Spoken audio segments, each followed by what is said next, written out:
warahmatullahi wabarakatuh. Salam kenal semuanya, saya Turasi. Saat ini saya adalah dosen di salah satu perguruan tinggi agama Islam negeri di Cirebon. Dan ini adalah video pertama di YouTube saya yang mencoba pengen sharing, ya semoga bisa memberikan informasi dan bermanfaat bagi teman-teman semuanya.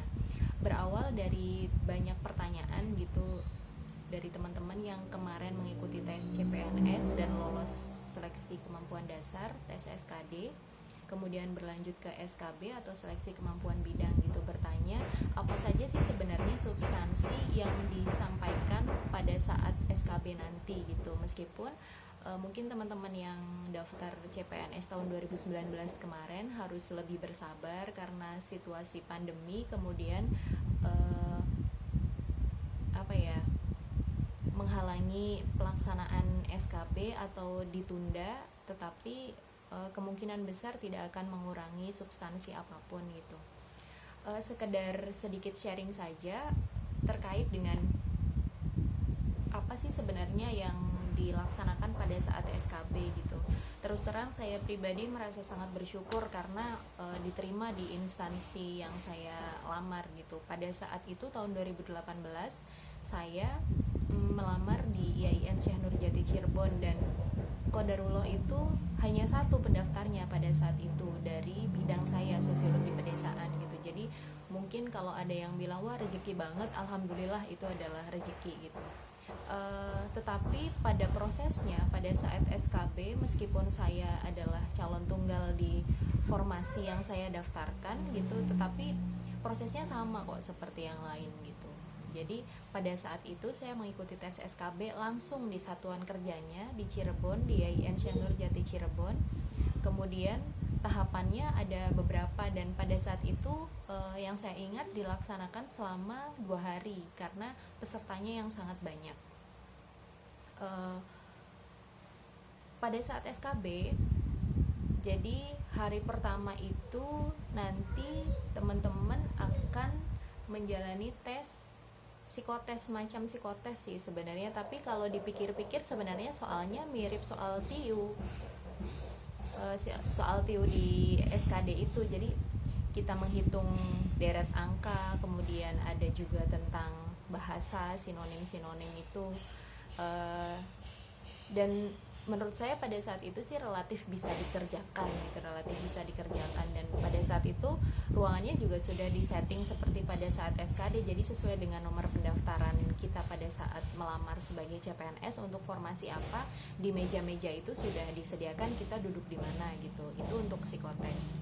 Nah, setelah psikotes nanti diumumkan lagi akan ada tes untuk wawancara dan micro teaching, karena yang saya lamar adalah formasi untuk dosen, jadi ada micro teachingnya itu terkait dengan bidang keilmuan yang kita dalami. Saya sosiologi pedesaan, tetapi yang saya ingat pada saat itu adalah jadi micro teaching dulu di hari pertama karena dibagi 2 sesi.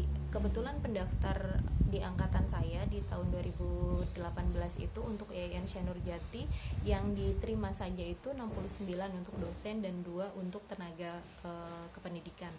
Jadi pada saat SKB kan tentu saja pesertanya lebih banyak. Nah, micro teaching dulu pada saat itu. Jadi saya siapkan dulu materinya, dari awal sudah disiapkan.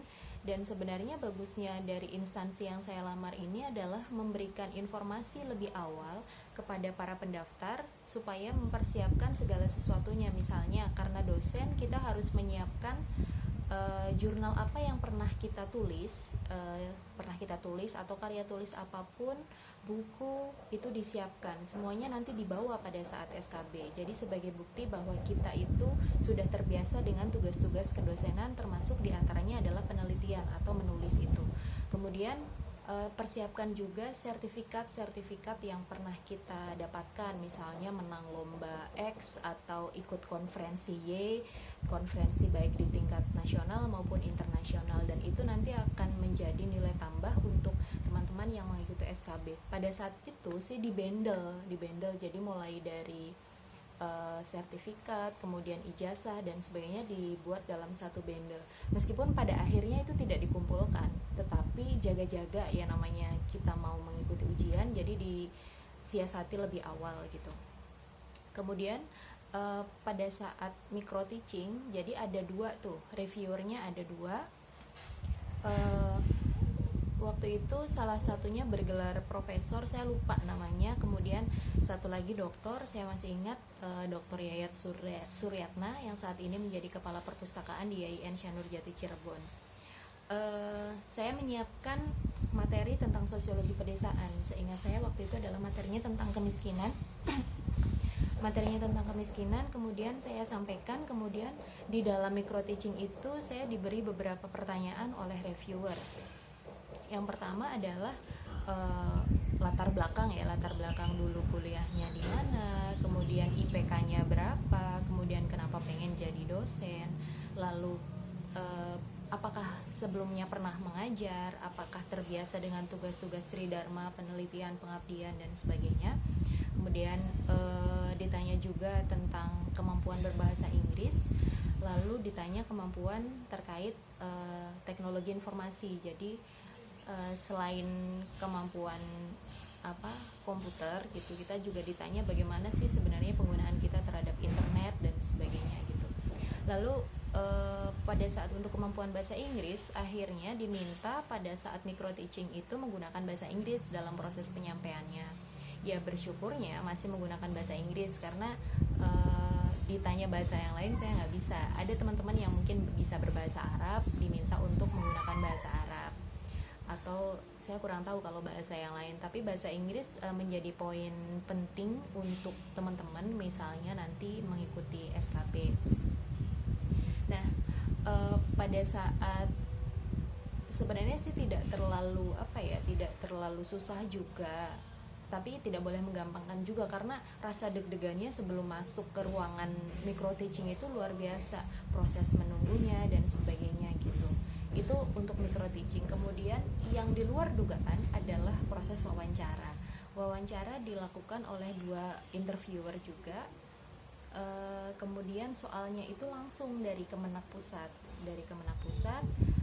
Kemudian ada beberapa pertanyaan yang diajukan, dan itu beda-beda karena kita kan dibagi dalam beberapa ruangan, dan biasanya dalam satu ruangan itu untuk rumpun ilmu yang sama pada saat zaman saya. Jadi karena saya sosiologi pedesaan, kebetulan bareng yang sosiologi semua tuh, sosiologi konflik dan sebagainya gitu. Nah pada saat itu seingat saya gitu, pertanyaan-pertanyaan yang muncul adalah terkait dengan relasi kita terhadap radikalisme gitu. Ada nggak sih indikasi kita itu terkait dengan gerakan Islam radikal misalnya, yang bisa mengakibatkan perpecahan atau tidak mengakui NKRI seperti itu. Mungkin tujuannya adalah menyaring supaya gerakan-gerakan radikal itu tidak masuk kampus gitu. Tapi memang itu sama sekali di luar dugaan, karena pikirnya kan kita masuk di Satker Kementerian Agama gitu. Lalu pertanyaannya sekitar budaya kerja, atau kapan sih sebenarnya Kementerian Agama, siapa Menteri Agama pertama, kapan Kementerian Agama itu pertama kali di launching dan sebagainya. Itu bisa dibaca di websitenya Kementerian Agama, atau mungkin di Satker yang lain kalau teman-teman di Satker yang lain gitu. Tapi ternyata yang muncul adalah pertanyaan-pertanyaan misalnya, bagaimana pendapat kita tentang gerakan-gerakan radikal gitu. Kemudian bagaimana pendapat kita tentang pemilihan pemimpin non-muslim. Lalu ada juga pertanyaan tentang saya lupa ya, tapi kita disuruh menginterpretasikan salah satu ayat Al-Quran gitu. Bagaimana pendapat kita tentang kondisi berdasarkan ayat, kemudian diimplementasikan dalam konteks nasional di Indonesia. Lalu hal-hal yang lain adalah hal-hal teknis sebenarnya yang mungkin menjadi hal-hal dasar yang harus dipahami para dosen di Kementerian Agama, yaitu misalnya menulis huruf Arab, membaca Al-Quran, praktek sholat, itu menjadi salah satu poin juga di dalam wawancara. Tapi intinya dari SKB itu adalah gak ada yang perlu dikhawatirkan, karena pertama, kalau sudah yakin bahwa itu adalah rezeki kita, kita akan berusaha sekuat tenaga untuk bisa mencapainya. Dan salah satunya adalah mengikuti semua proses dengan baik, gak neko-neko. Ya insya Allah itu bisa terlewati. Itu aja sih sharing untuk proses SKB yang saya alami ya di Satker Kementerian Agama, khususnya untuk formasi dosen gitu. Kalau ada yang kurang atau mungkin ada yang kurang berkenan, mohon maaf sebelumnya. Semoga informasi ini bisa bermanfaat, karena kemarin kebetulan ada yang menghubungi dan bertanya, memperkenalkan diri bahwa beliau mendaftar juga di Satker Kementerian Agama di kampus yang sama gitu, yang sekarang saya jalani sebagai salah satu kewajiban saya. Bertanya bagaimana sih proses SKB itu gitu, apa sih sebenarnya yang paling menjadi poin gitu, apalagi persaingannya misalnya hanya satu formasi tapi bersaing 3 orang.